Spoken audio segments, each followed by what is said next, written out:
5 seconds.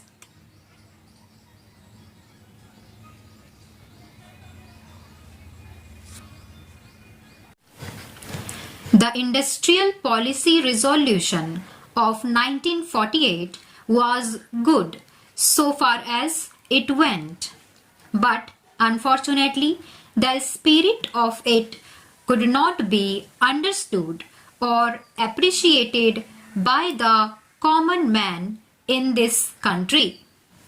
So, a new orientation of this policy was given, and the Honorable Prime Minister, after his return from China, publicly declared that the future policy of the country, or rather the future pattern of society, will be the socialist pattern. That was further emphasized by the resolution passed at the Avadi session of the Congress and later retreated by Shri Devar, President of the Indian National Congress. I am very glad to say that the spirit of it has been caught by the nation today. If I may say so, the nation has taken up the challenge for securing the socialist pattern of society. It behoves all sections, both inside this house as well as outside, without having mutual recriminations, to try and propagate in a sincere manner and establish the socialist pattern of society indicated by the statements of the great leaders of our country. It may be relevant and pertinent if I refer to a few sentences from the memorandum presented on the 4th June 1999 by our Prime Minister, who was the chairman of the All India Planning Committee, which came into existence when there was full autonomy in the states.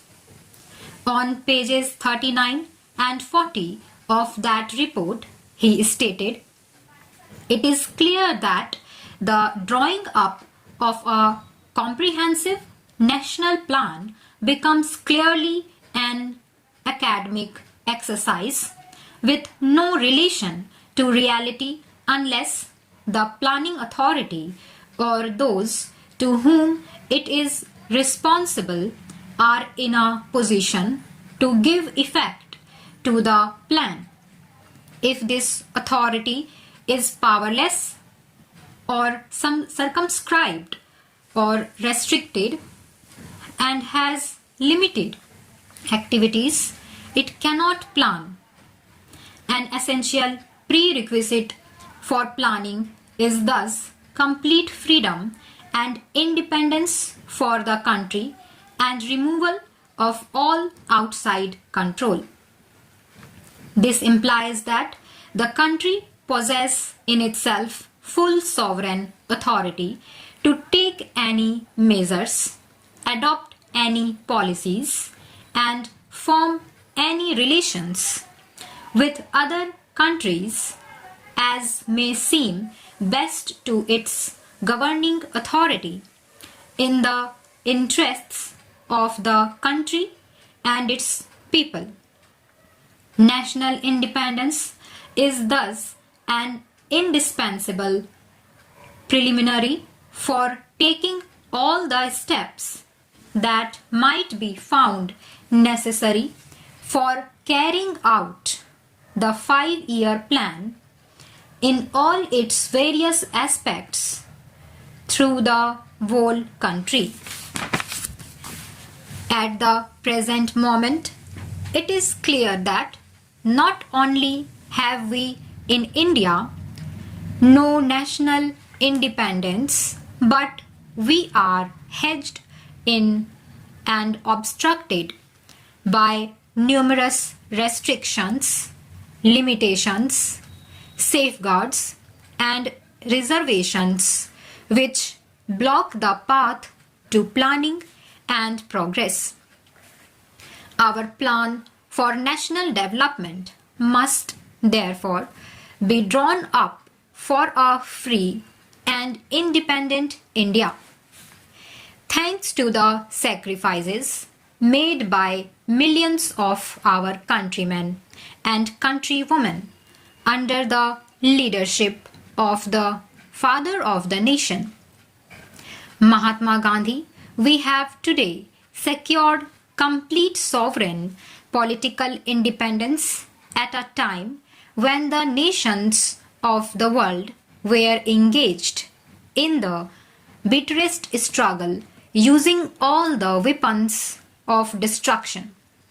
If, therefore, we have secured political independence during the period of a quarter of a century, it should not be difficult, especially when we are today masters in our own country, to secure a socialist pattern of society, as has already been indicated.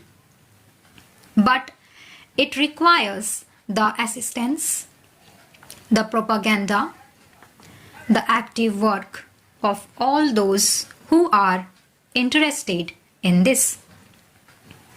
I am sure so long as my honorable friends, the minister, the deputy minister, and the other minister who represent the Commerce and Industry Ministry can give us an assurance that the capitalist pattern would be avoided, some of us who believe in a cent% socialist democracy give an undertaking that certainly totalitarian policy will not be introduced in this country, because we have believed all along during the fight that we have given to the British government when we secured political independence that we shall try to maintain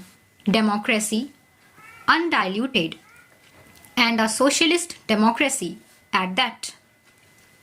I am absolutely certain that in this country of ours, liberty of thought, liberty of speech, and liberty of action will be guaranteed to every citizen to express his views in the manner he pleases.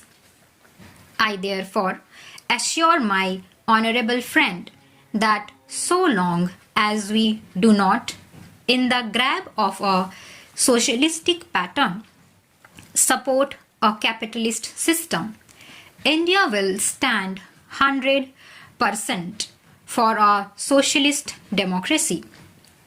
Now, luckily for us, the fundamental rights of the Constitution have declared that a citizen would be assured of many of the social amenities which will give reasonable comfort from the womb to the grave. But mere enunciation, as I have said many times, will not satisfy the common man unless the saying is put into effect.